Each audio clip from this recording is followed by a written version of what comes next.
I won't. Yeah. You have a microphone right above you there, so as long as you talk like we're normally talking, it will pick it up. How are you? Coffee's here. Yes. Yeah. Thank you. Thank you. All right, I will watch online if anything's wrong, just Okay. yell. No. In fact, don't worry, I will get back to the workplace on the Okay. desk. All right, well, thank you very much. It's all set on. You want to do any coffee? No problem. I water is fine. Okay. I got a lot of coffee in the morning, so it's thinking that my body will not digest it too much. Yiguang flight just after September. I need to go to airport. So you feel free to have dinner in airport. Yeah. Yeah, I think that's. Jenny, did you try the sushi Japanese restaurant in airport? Did Which airline?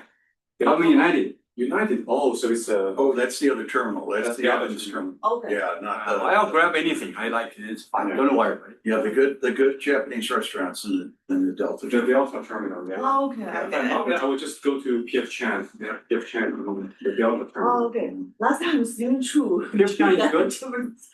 PF Chang is good. Yeah, it's decent. Yeah, it's pretty good. Still true that Japanese sushi restaurant great. They have dinner there. Yeah, and I've been there many times with my kids over the years when we were in the airport because they all like tempura or some rolls, and their tempura is very good. Maybe not as good as Yatsuba at Ipsy, but that's another. Oh. So, very good. When you fly, I see that is 7 o'clock, right? Okay, 7 o'clock. Yeah. So 7 is 4. You should be fine. Or There's should be not a 9 to lot. 5. There's not a lot of construction on And then I-94. but 30 minutes to get there. I still have 1.5 hour maybe.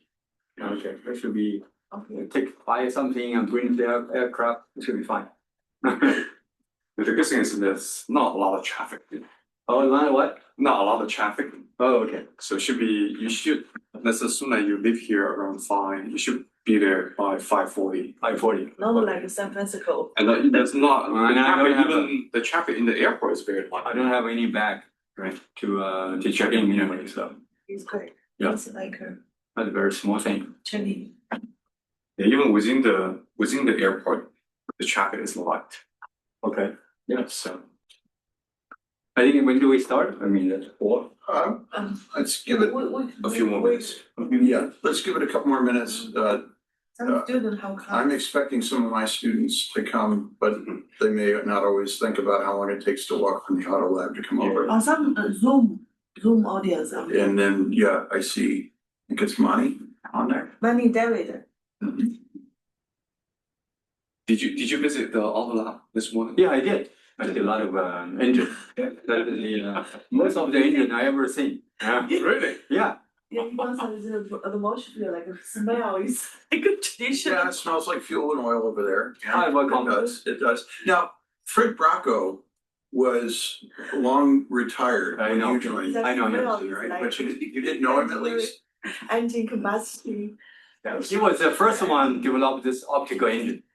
Yeah. When I came to Princeton, he said, "Yiguang, I will build this thing." So then he retired. And Fred Dwyer picked up an engine a little bit. After that, no one really doing any anymore. Peter is online. Peter who? Your friend. Oh, Peter Marr. Oh, hi, Peter. He's online. He's another. I think Peter's building is in Central Campus. Medical Yeah, school, dental school. Oh, dental school. Yeah.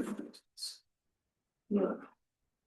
Okay, well, it's 4 o'clock. We'll go ahead and start, and there may be others who will come in over time. So we are delighted and honored to have Professor Yiguang Ju here from Princeton University. Yiguang's background includes a bachelor's degree in engineering thermophysics from Tsinghua University and a PhD in mechanical and aerospace from Tohoku University in Japan. He is still presently the Earthshot Center. Is that still going? Yeah, but we're still going, but with no funding. Okay. Okay. So no cost extension. Okay. Yeah, no cost So, extension. but he is the director of an Earthshot Research Center for Hydrogen. Has a distinguished career, 300 papers to his name. The thing that jumps out at me are 2 things here from the Combustion Institute, because I know, being involved in the Combustion Institute, just how big a deal it is to win a Distinguished Paper Award. He's won 4 Distinguished Paper Awards from the Combustion Institute and has won the Edgerton Gold Medal. To win one of the gold medals of the Combustion Institute is also amazing. He's a fellow of a number of societies and has done some really cool work in ammonia. I don't think you're going to talk about ammonia much today, but I got to hear him give a great talk 2 summers ago at Aachen University. We were both at the Fuel Science Center symposium and stayed at the same hotel. So we got to eat breakfast together several days. That was a lot of fun. So without further ado. Yeah, thank you very much, Andre, for the kind introduction. And thank you, Jin Pao, for the invitation. And I thought that I was invited to talk about combustion, and then Jin said, oh, maybe it's plasma manufacturing. It has been a great honor to come here to University of Michigan. And actually, when I was a graduate student, I was sent by my university to study heat transfer at the University of Michigan. But the US Embassy did not issue my visa because it was... When was that? It's 1989 was like a 10-month spell. And the US basically canceled the government relationship with China. They don't want anyone supported by Chinese university or government. So I had to move to... So if you came, yeah, who will be your advisor? so I think that Professor Yuan, Y-O-U-N-G, probably already retired in heat transfer. And then I moved to Japan. The Japanese government is saying, okay, we can provide you a fellowship, whatever university you want to choose, we will support you. So I went to Japan, switched to the area of combustion, and I got a degree and spent about a few years there at the faculty. And then I didn't know that I came back to the United States at joined Princeton. It has been a great honor since I was a graduate student. I know how many distinguished faculty in University of Michigan. For example, when I did CFD, computational fluid dynamics, there were 2 professors from University of Michigan called ROE, R-O-E. They have a ROE scheme I developed. Everybody uses ROE scheme to do computational simulation. And there another professor doing the same CFD was Triggerson. He developed this level set method. In the world today, there are a lot of people using. So proud to know that the University of Michigan has many distinguished professors. Once I come to Princeton, I working on combustion. You see, you have Andrea, you have Jim Driscoll, Margaret, and you many Hong Yang, and many combustion faculty. So I think that it's a great honor to be invited here. And today I engaged many of the Jianping and many of you spend time with me. Today I'm talking about the work recently I've done in the past 5 years, shifting from combustion towards electrified manufacturing of chemicals and materials. And decarbonization probably right now is a forbidden word now. So I try to thank that the student and the former student and started this research in plasma, and Ning now is faculty, and Aditya is faculty, Xinqian is faculty, Madeline working for fusion, Hantao is a faculty at the State University of Michigan, and Tim Chen is working on applied materials, and the program manager is professor anyway. So and also I was privileged working at Princeton that you get the opportunity to collaborate with many distinguished faculty there too. So I have the Bruce and Emily Carter, Igor Adamovich in plasma, Chris Cleaver at Sadia, and Lianbing Hu at the University of Maryland, now is at Yale, and many others. So that make everything happen. And so today I'll try to talk that in the next 45 minutes, talking about what is my personal vision about transition from fossil fuel to electrified manufacturing. We'll probably focus on one about using plasma, how to make a green ammonia. Then we talk about how do we control the plasma so that we can enhance the selectivity and yield of chemistry. And then I briefly touch about that, how do we make using plasma make extreme materials. And then finally, I need to share some of the combustion, otherwise I feel like they're too bad. I'm going to talk about how plasma enhance combustion process. Hope you enjoy it. So fossil fuel combustion, and that has been a part of civilization of mankind. And how much we understand combustion, how much we understand the fire, actually is a process of mankind's civilization. Still today, to provide 80% of world energy using combustion or combustion energy, if you think about it. And when God promises, I brought fire into the earth, we can be using this combustion to making food, to light ourselves in the darkness, and to kill bugs that protect ourselves. And since that the discovery at Pennsylvania of the oil, and then industry revolution from internal combustion engine, which is the most of engine I ever seen today with Andrew's lab, and the internal combustion engine. Today we're talking about hypersonics, and a few days ago we have this Atomics program and flying back. This all powered by combustion. I working on combustion. I feel on myself is empowered and proud, and we are part of this energy and propulsion process. But combustion also create a problem that today we probably have more than 430 ppm CO2 in the atmosphere from fossil fuels. And then this is a picture you can see from 2023, and in New York City, the wildfire from Canada, they create a smog for 1 week, and we at New Jersey, we really cannot go out. And then at the same time is just a year ago that in California you have a wildfire. If you think about it, that some people debate that CO2 may not be a problem, CO2 may not be, there's no climate change, there's no global warming. However, that the number of CO2 rise in atmosphere is real, and year by year. So if you have the same sunlight, if you think about the same water concentration, if you increase of CO2, you simply grow a lot of biomass. I start to see my lawn become greener, and compared to 10 years ago. So that's clear, the more biomass you generate, that the dry biomass is causing this thing will happen more and more if you want to do anything, right? I think it's still relevant with combustion, and fire itself is combustion process, right? It's still a very important issue. I mean, then how do we solve this issue? And in the world, particularly that China, Europe, and the United States, we all try to do a wind and solar, renewable electricity. We're looking at scale in the last probably 20 years. China is the world top that produces most of the capacity about renewable energy. And that equal to the sum of USA and then European. I think that, so that is significant contribution. But China also developed equally the large number of coal power plants, and year by year, at a world record, right? That is also a thing.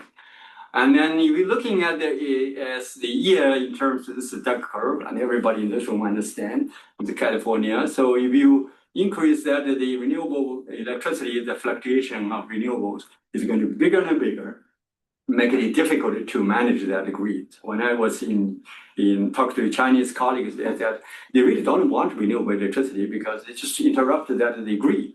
So that create a problem in terms of renewable electricity production. At the same time, it created an opportunity for us. Where is the opportunity?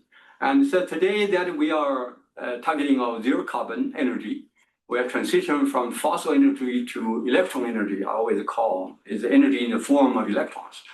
And we created renewable electricity, which has a large capacity and is intermittent. And you don't have that enough battery, you don't have enough the water dam, reservoir to preserve that energy. So in Germany and also in China, that they beg you to pay money for you to use it. So therefore, that when the peak hours intermittent, we can store the energy in battery and for transportation. We are also using the energy to do a manufacturing for the fuels, fertilizers and materials, make it green. We can also using this to split water into hydrogen, and then using hydrogen to that CO2 reduction to make fuels. So therefore, that in the next decade or two will form enormous opportunities for this transition from fossil energy to electrons. But electron energy gives you much better control in terms of timescales, in terms of energy, and so that it can do a lot of things that combustion cannot do. So that's really exciting opportunity. That how do we convert today's manufacturing from equilibrium to non-equilibrium? What I'm saying. So what is non-equilibrium? In some dynamics, non-equilibrium means that my temperature is different, or my energy distribution is not, both my distribution. So we're talking about one thing that is today, that is green ammonia synthesis. So why ammonia? So ammonia has been, I think, with Steve Chu from Stanford came to Princeton when he became a secretary of the Department of Energy, and he gave a talk at Princeton. He asked that everybody at the meeting said, "What is the number one invention in the world that has significant impact?" People talk about computers, people talk about different things, but he said ammonia is the number one because the feed that the 8 billion people on Earth. Without ammonia, you cannot have that kind of many people. So ammonia has been invented and then grow our cultures and then feed people. But today, the people want to using ammonia for power. Why? If you look at this diagram, this is all different kind of fuels. And Andre, you like diesel and gasoline because the energy density is so high. I agree with you. But when you do hydrogen, the energy density is so low. And the most problem, this is that picture I took when I visited 2024. I visited Toyota's hydrogen plant. This is the truck of hydrogen. So if you look at the hydrogen, the 25 tons. And how much the hydrogen they can carry? 200 kilograms only. And I asked them, what is the cost of hydrogen? He said, secret, I cannot tell you. So that means this is the hydrogen storage and transportation is the big challenge of hydrogen, even you have hydrogen. But if we can convert hydrogen into ammonia, ammonia is liquid, easy to move, easy to store, they don't detonate, they don't cause a fire. And that is a trend. So therefore in Japan, Singapore, and Korea and China, then people try to convert hydrogen into ammonia for power to generate electricity and store the energy when you have sun, renewable energy. But ammonia create a problem that NOx emissions, it create a problem of ozone layers. And the second thing, how do you produce ammonia using renewable electricity? And so that's the question. But if you look at Japan in 2025, ammonia production is doubled because they needed to blend 20% of ammonia into all coal power plants. So you can see that ammonia demand in Japan is very, very important. So the critical challenge is that two things. How do you generate a green ammonia using renewable electricity? The second is, how do you reduce N2O formation? Because they have 300 times global warming effect compared to CO2. So that's the really grand challenge. I work at the BASF, and they have no idea how to remove this thing. I mean, particularly when you have water, all the catalysts become poison.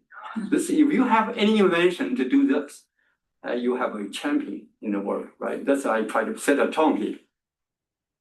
So Haber-Bosch, ammonia synthesis, invented by in the Nobel Prize in 1918.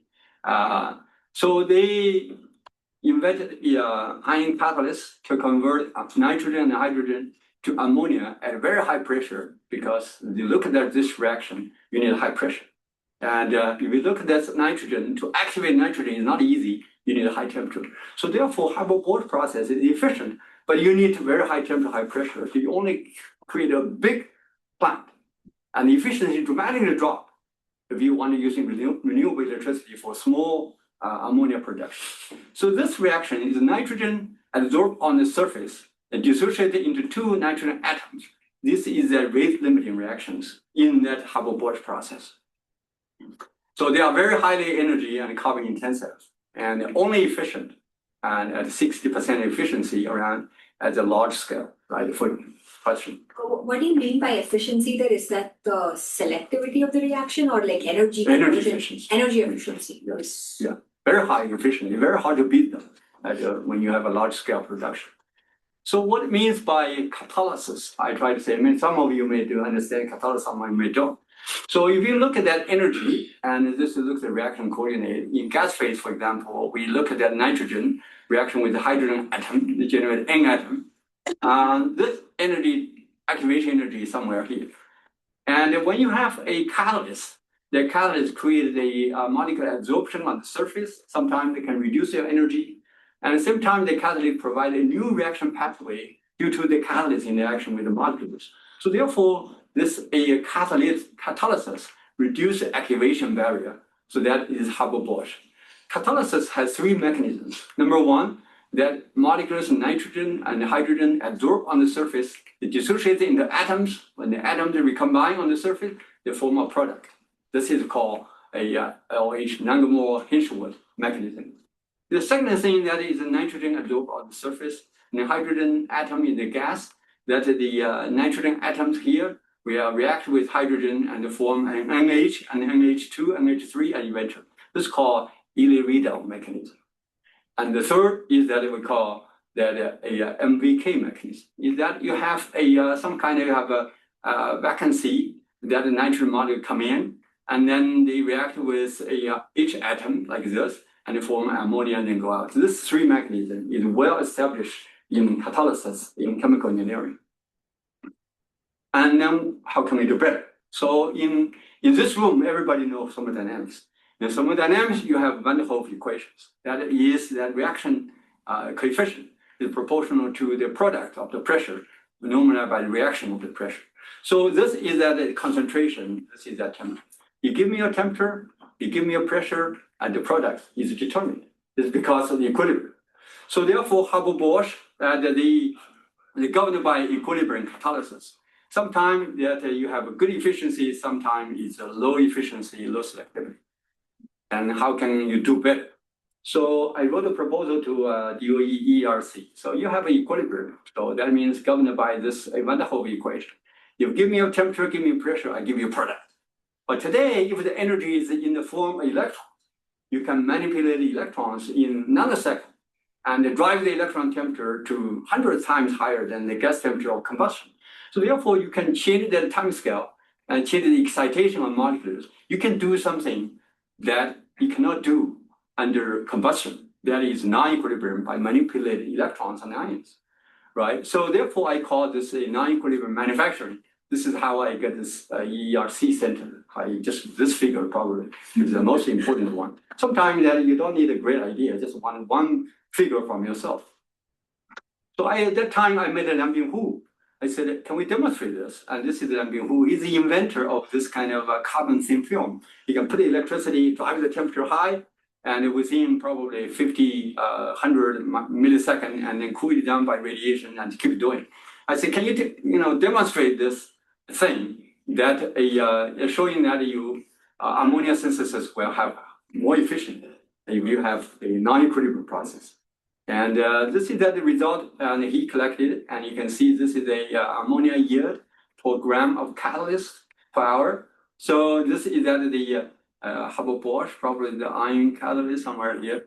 And this is that he using the called program heating and quenching. This is the dynamic process.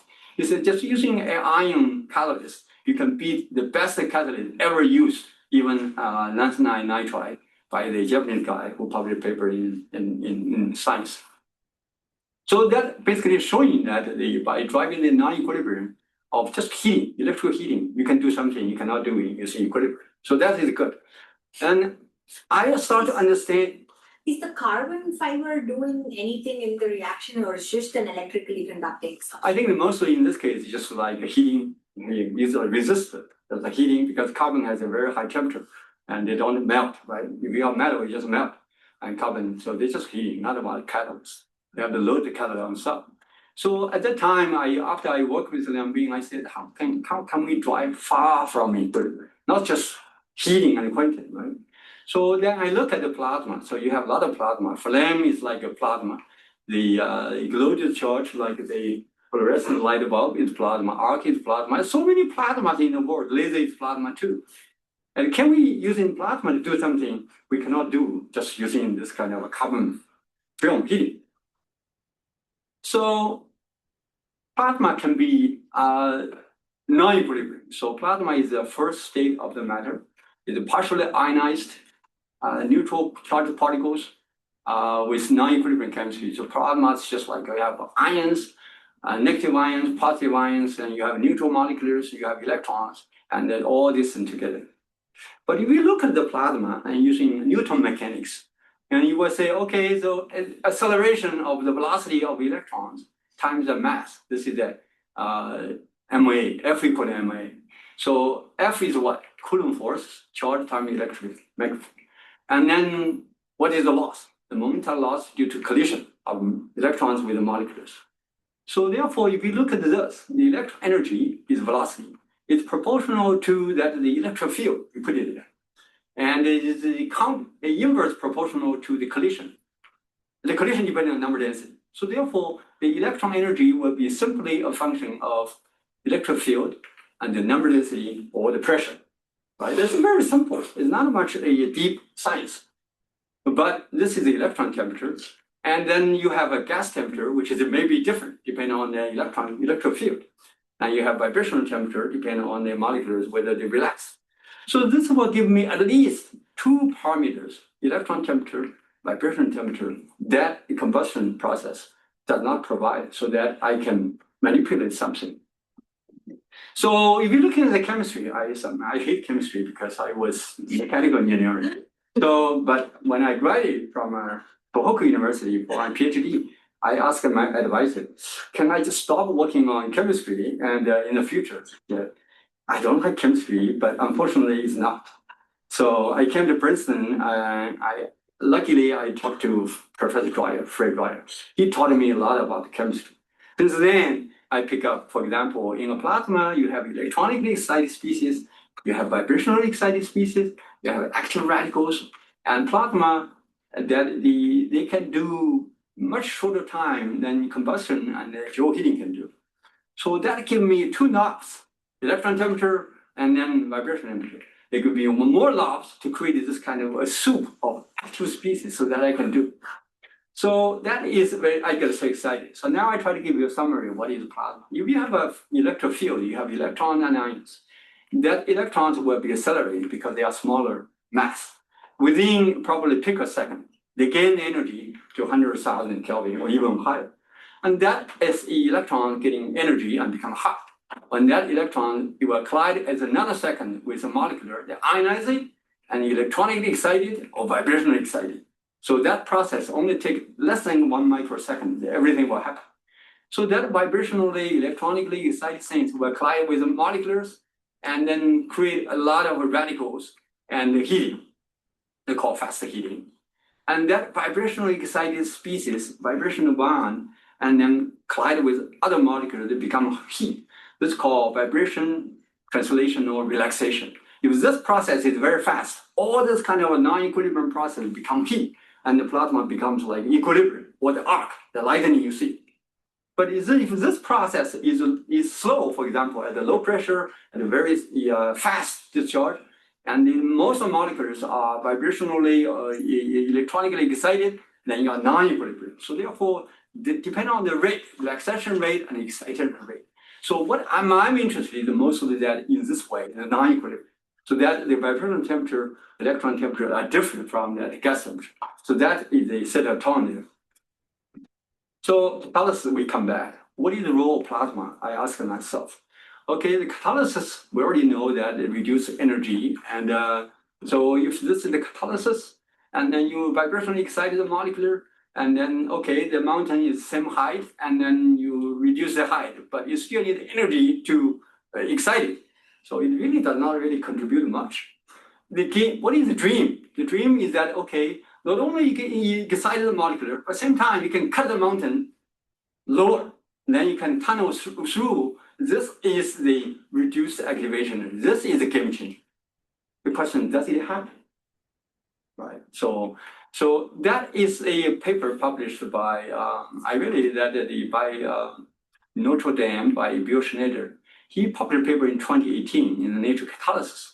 He made a simulation saying this is nitrogen now is vibrationally excited, and they will on the surface of the catalyst they will dissociate into two N atoms. This is that without plasma, and this is with plasma vibrationally excited. You can see that this is that the reaction rate, terminal frequency QF. You can see 5 orders magnitude higher if you can vibrationally excite. And then catalyst with the thermal catalysis, you need ruthenium, you need rhodium in order to be efficient. But in a plasma, you only need nickel to be efficient. This paper got extremely excited by this chemical engineering of plasma society. Everybody wants to say, wow, this is wonderful, maybe a Nobel Prize. And then my colleague and Igor Adamovich, he did the experiment. He said, okay, let's put a nickel with plasma.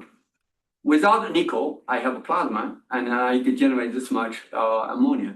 But with the nickel catalyst, I only doubled, probably less than doubled of ammonia. I never seen any kind of 5 order of magnitude.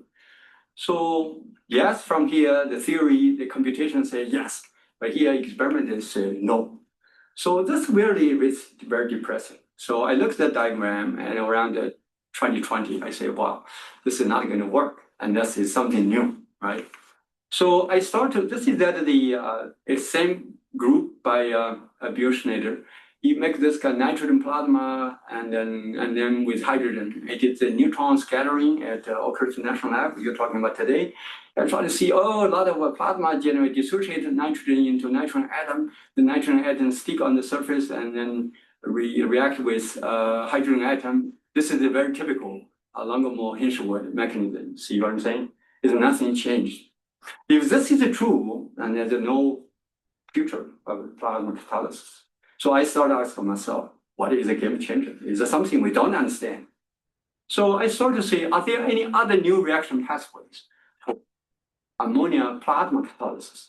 So I tried to put a hypothesis. My hypothesis is like this. I think that the hypothesis, a new plasma catalysis is that if you have a catalyst, is a metal, that the plasma can generate nitrogen atom.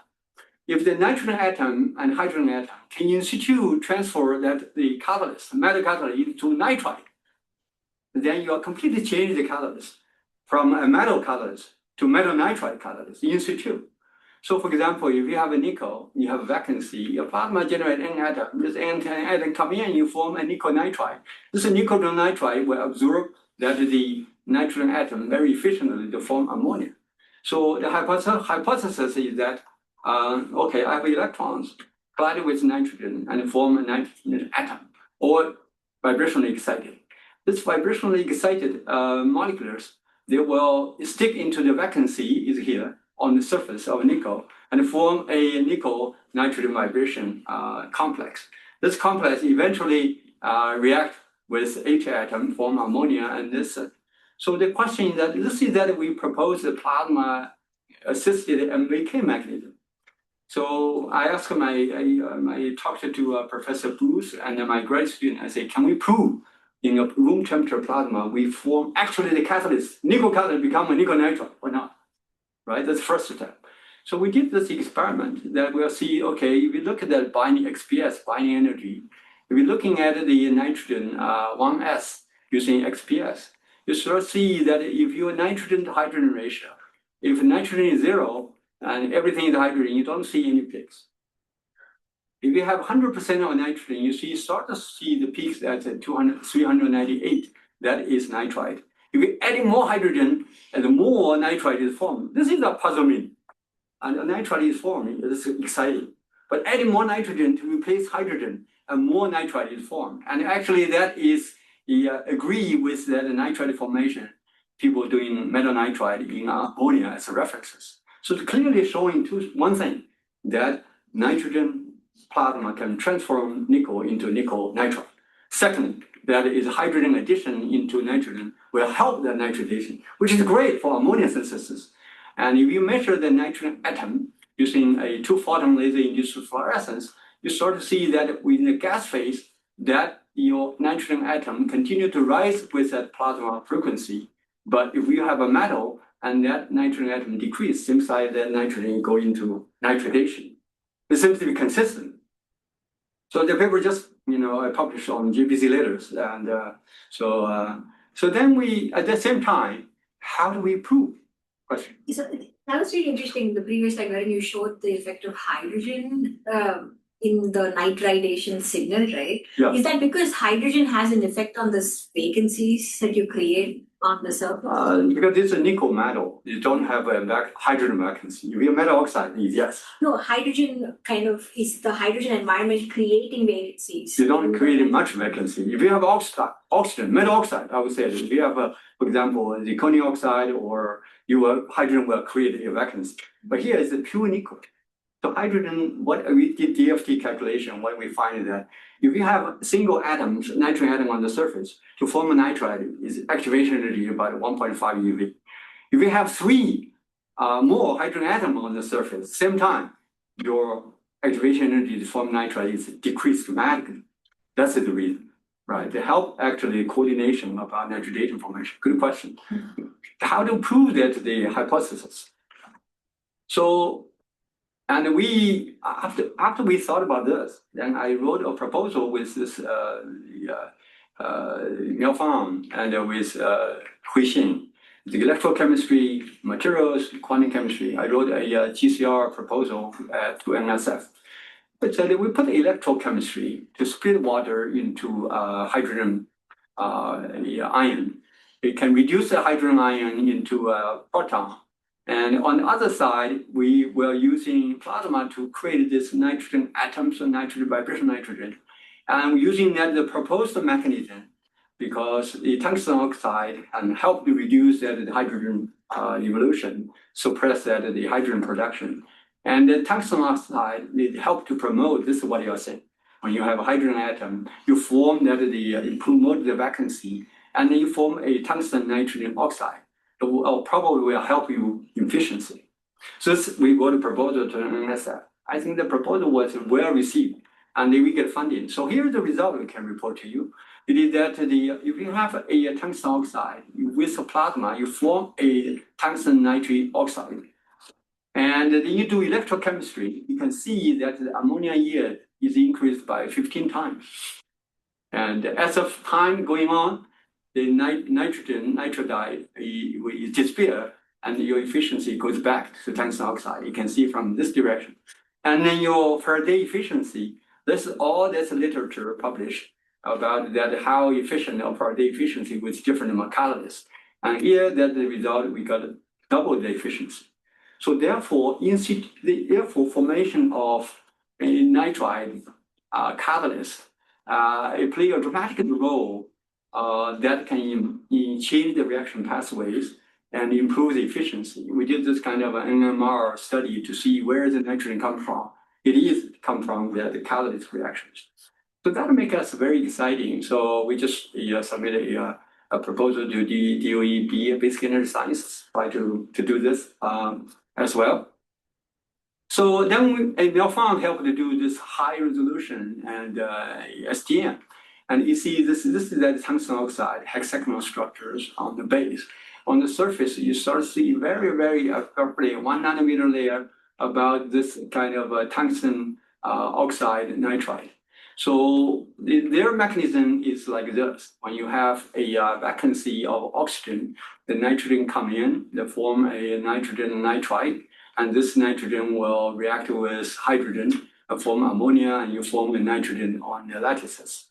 So, and it's physically you have tungsten. Tungsten is good to grab a hydrogen, give electrons to, from a hydrogen to grab an electron here. So once I have a nitrogen, you have a vacancy. The nitrogen is easy to bind into the vacancy, and you reduce the activation energy.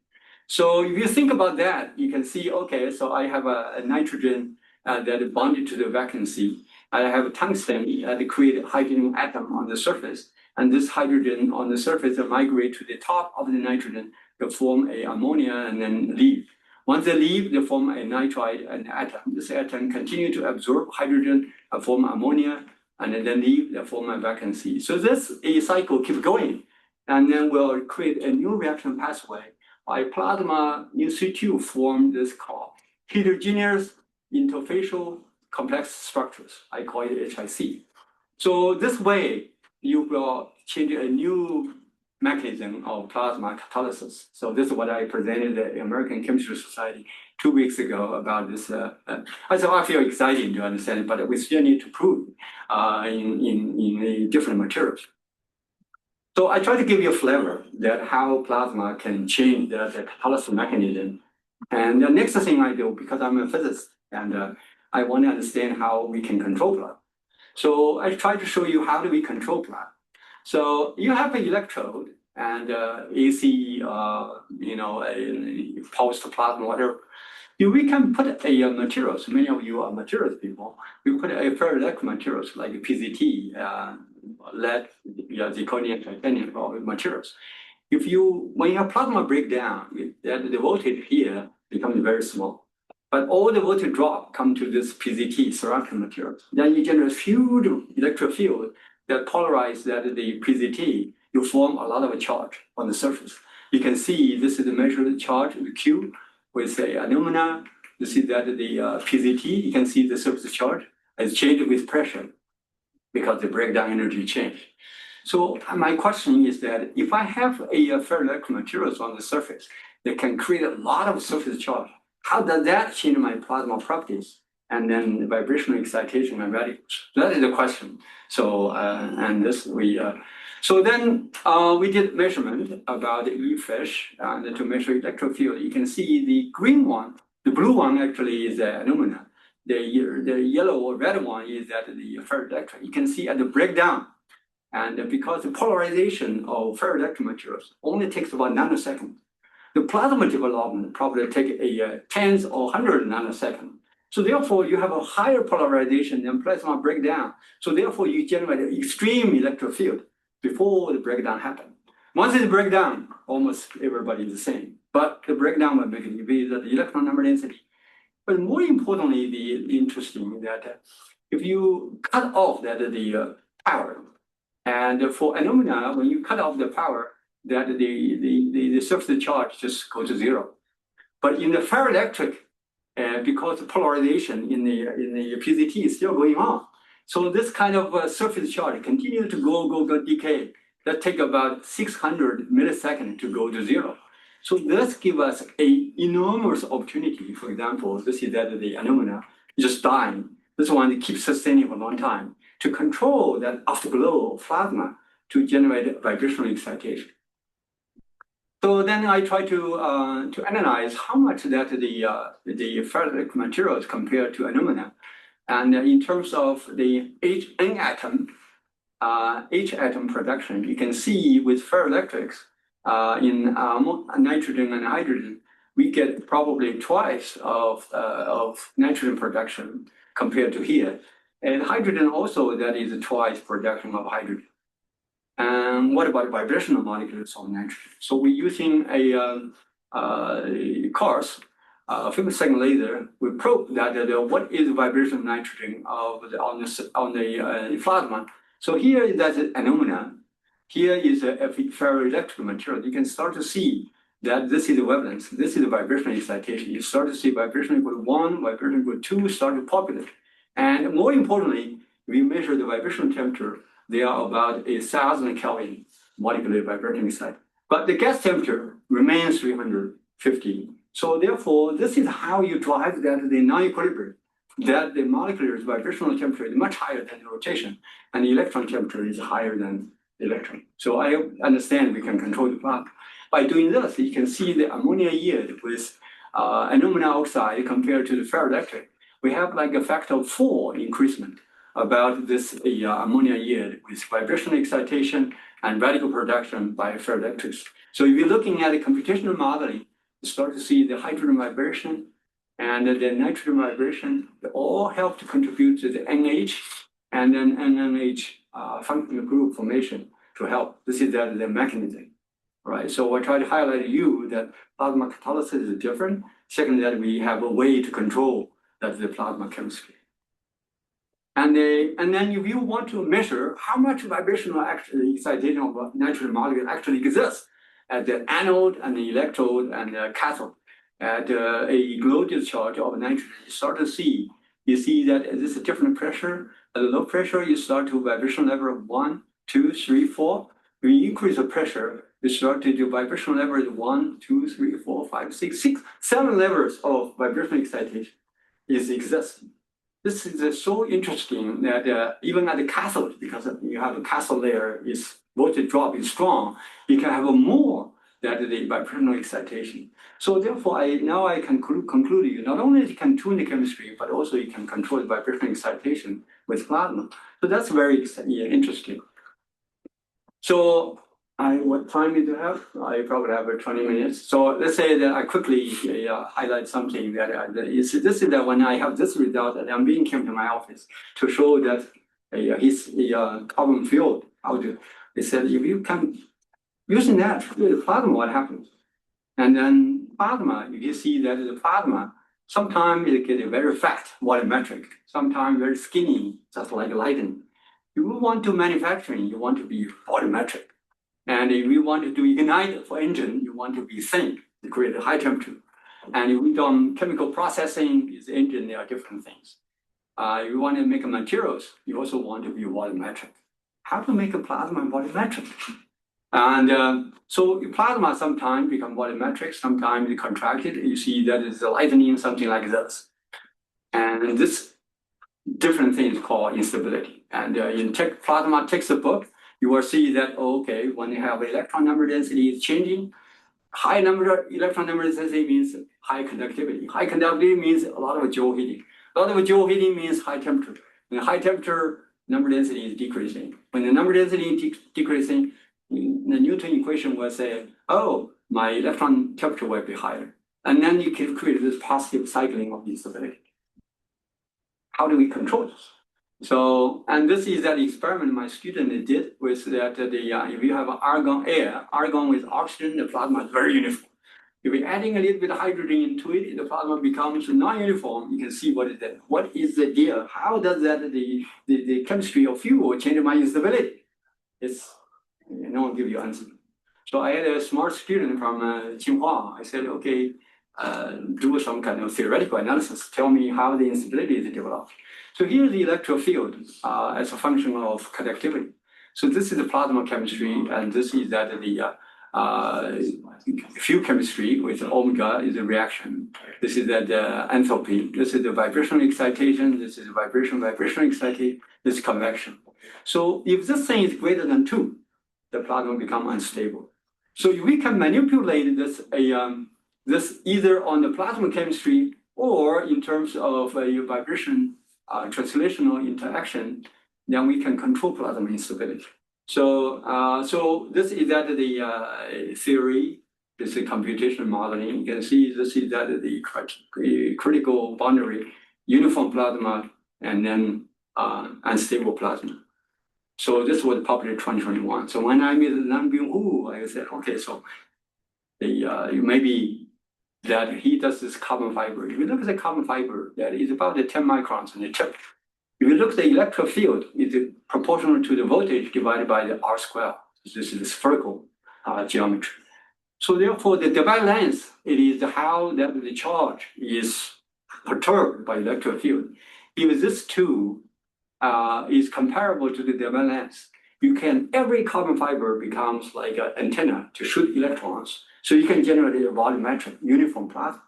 So that Yiguang Ju did this experiment and see that the voltage about 40 volts, and then suddenly the breakdown happened on the tip. And when you increase it, you can see that the plasma is very, very uniform. It's not like a lightning, the skinny, it's very uniform here. We measure the temperature around 3,000 to 7,000. With that, Yiguang worked with his collaboration in University of Maryland. He plotted this melting temperature as a function of different metals, nitride, carbide, and boride. And one of the materials is called hafnium carbon nitride that predicted by theory, and no one can make it in bulk because the melting temperature is like 4,500, 4,200, something like that. So, but with this kind of uniform plasma, he was able to show that, and that materials can be bulk materials. It's like a 5 millimeter, you probably have 2 centimeter in diameter, you can make it about. So this will be like, is really that enabling something you cannot do it before by creating this volumetric plasma by understanding the instability control. So hope with that, I finally, I can turn to Andre because I'm a combustion person. I try to show you some cool things about combustion for the plasma. So combustion today, a lot of them go green with ammonia and hydrogen. And Andre want to go to dimethyl ether and also biomass. And today that people want to go high speed, scramjet engines, they want to fly 10 times the sonic speed. And the combustion become unstable here. And this is the aircraft when fly in afterburner. Then when you fly too fast at higher altitude, the flame get pushed out, the whole engine was falsified. So, and there's a detonation engine today, one of the people, and the detonation failed, it become like this. There's a lot of injection, low temperature combustion. So there's so much you need to learn. How do we control combustion? That is to enabling all this kind of thing. Today we are still facing.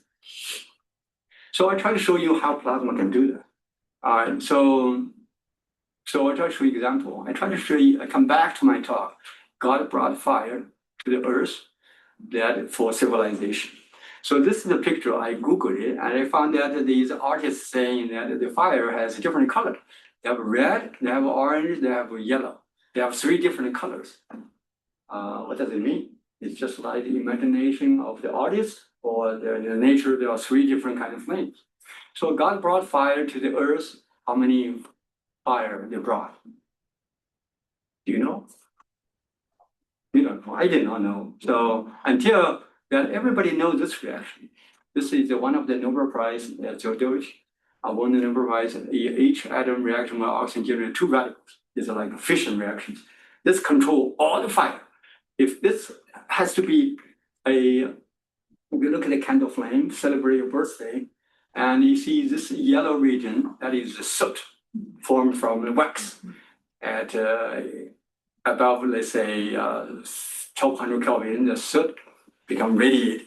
This is radiation, you see what it happens. So this reaction requires that 1100 Kelvin to happen. So that's why you can, birthday party, you can blow your candle off easily because they need 1100 Kelvin. Anything below that, the fire is dying, right? So this is what we know, everybody know, all the engine has to operate above this temperature. So if you look at the chemistry, I know you hate chemistry, but I hate chemistry too. But you have a fuel, they react with radicals, they break down that fuel into small ones. Once you create small ones, this H plus O2 reaction, I just said it before, they give you more radicals, this high temperature combustion. So that, in summarize, H plus O2 give you 2 radicals. But if your temperature is lower, this is the chemistry, Andrew will probably did a lot of this low temperature combustion. This few radicals cannot break up into small ones. Instead, they absorb with oxygen, they form a HO2 hydroxyl radical, and then they form 2OH. This is at the temperature happening around 800 Kelvin. This peroxide generated 2 radicals. At a very low temperature, this reaction cannot happen. And then the oxygen directly added to the fuel and form this alkyl peroxide radicals, and then eventually adding another oxygen, they go. But anyway, this is just 3 different kind of chain branch reactions. Without chain branch reaction, the combustion will not happen, right?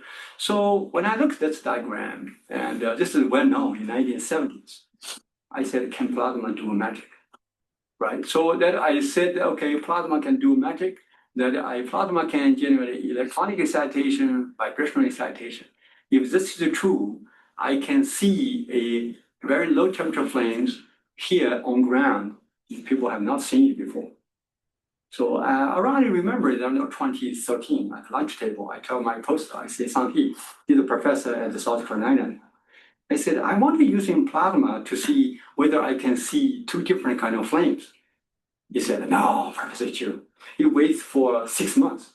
And I really lost my patience. One day I tell Sang-Hee, I really want to know the answer. He said, are you sure? I said, serious? I said, yes. I want to know by 3 o'clock that whether that work or not, because I have plasma, I have the fuel. Just tell me whether I can see this. And he was very resistant. And then at 2 o'clock at my office, he said, come to the lab. I see something I've never seen it before. I said, what? So there's a flame so weak, I can put fingers in, it's still there. Okay, that's exciting. I came to the lab, I did see it. So this is what we see. So the God created 3 fires. And today we know that this one is high temperature. And then what we in the lab using plasma, we saw the Sang-Hee helped me to solve this one. When you have a fuel, react with 2 oxygens, you form this cool flame, stable in the lab. It's so beautiful when I see that. Then after that, I have a new student, I say, this cool flame and hot flame chemistry, they cannot connect to each other. There must be another flame that bridges them in order to go from cool flame to warm to another flame to the hot. And then he found that there's another flame, the warm flame, and they have a double structure. So put everything short. The chemistry is that you have a fuel like alkane or jet fuel, whatever. Then you at low temperature, they convert the fuel into aldehyde. Okay, they form this bluish flame because this one, excited formaldehyde. At a higher temperature, slightly at this temperature, this formaldehyde is attacked by HO2. is a key a proxy radical. They convert this one to CO, and then at a very high temperature, above 1100 Kelvin, that H plus O2 reaction converts CO to CO2. This is the candle flame. So I did the experiment with the fuel from the top, with the oxygen from the bottom. You can start to see this is the soot, this is a hot flame, just like a candle. So when I talked to a doctor, he said, oh, okay, we human, we drink alcohol. The first enzyme, probably JP will understand it better than me, they convert that alcohol into aldehyde. And the second enzyme convert that aldehyde into CO2. If you don't have the second one, you get drunk. So I think that in a combustion, we don't need any kind of enzyme, but that chemistry help us to understand this. And then once we published this one, and I do the COVID time, and I got a call from the people in the NASA. They're doing this space international space experiment. They want to see a cool flame in space. And then Rich Expound called me and said, Yiguang, we have been working on for 3 years. We never seen a cool flame in the International Space Station. We are worried that our program and NASA want to cancel this program. Can you help? I said, that was like March 2021.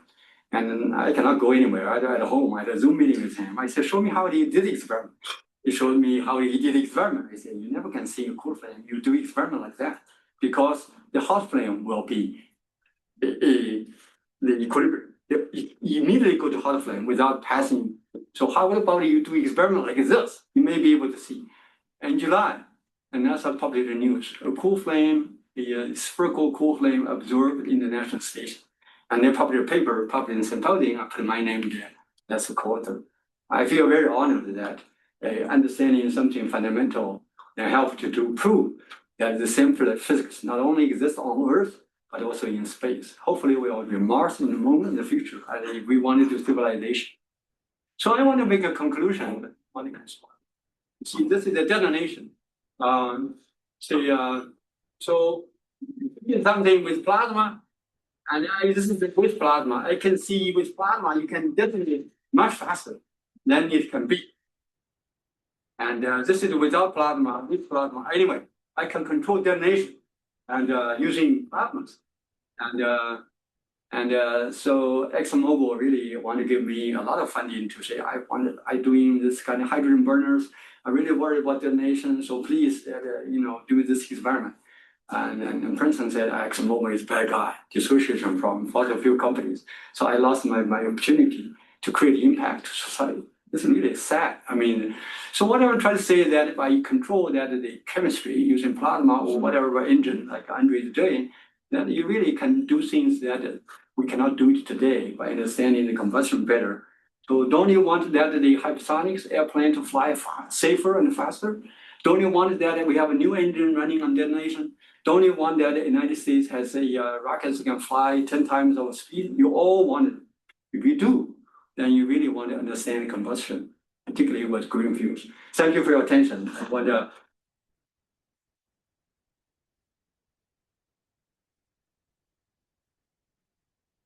any questions from So that you're trying to use plasma and catalyst to synthesize ammonia. Yeah. There's decades of work in using ammonia in selective non-catalytic and selective catalytic control of NOx or enhancement of combustion of things like coal.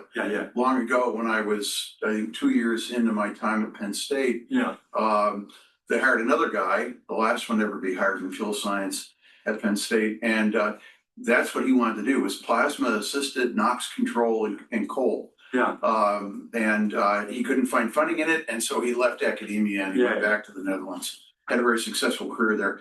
But there's been stuff going back for many decades about using ammonia in plasma. Is there anything to be learned from that about trying to synthesize ammonia? In that case, you're decomposing ammonia and you're stimulating other species to get NOx to go away. Yeah, I think that the one of the things we learned from there, that is the selective reduction of NOx is well known. And I think one of the published paper on Nature in the 1970s on that, plasma reduction of the NOx with ammonia. So I think the one thing we learned that we really, I still am puzzled that why does the hydrogen appearance that in nitrogen that help that the nitridation on catalyst. So one of the reasons maybe is because of the H atom, maybe it's because of NH, maybe the NH2 is formed in that kind of plasma environment that changes that the surface interaction between. So I think the one thing we learned that when you have ammonia with catalytic reaction, you form this kind of NH and NH2. So what is the role of NH and NH2 on materials? I don't think anyone really knows. So I think that today with quantum chemistry calculation and with the Institute of Parental Diagnostics, is an opportunity to understand that. It's a wonderful science questions. Yeah. Really impressive talk, very nice. I guess in terms of like just like thinking about more application standpoint, if you want to think about scaling up plasma electrocatalysis, what do you see as like sort of design requirements for like if we want to have like a plasma ammonia plant replace the current Haber plant? Like what are sort of some challenges? I think that they replace Haber-Bosch, that is hopefully plasma can running a localized ammonia synthesis at 10 atmospheres per pressure, not 200, right? And at a 300 Celsius, not 500 Celsius. If we can do that, that is really impactful to distribute ammonia synthesis. And the question that at a 10 atmospheres per pressure, and how can you scale up the production? So I thought about the ozone generators. If you look at the ozone generators, most of them, they can operate up to 8 or 10 atmospheres pressure. They produce a large amount of ozone for hospitals.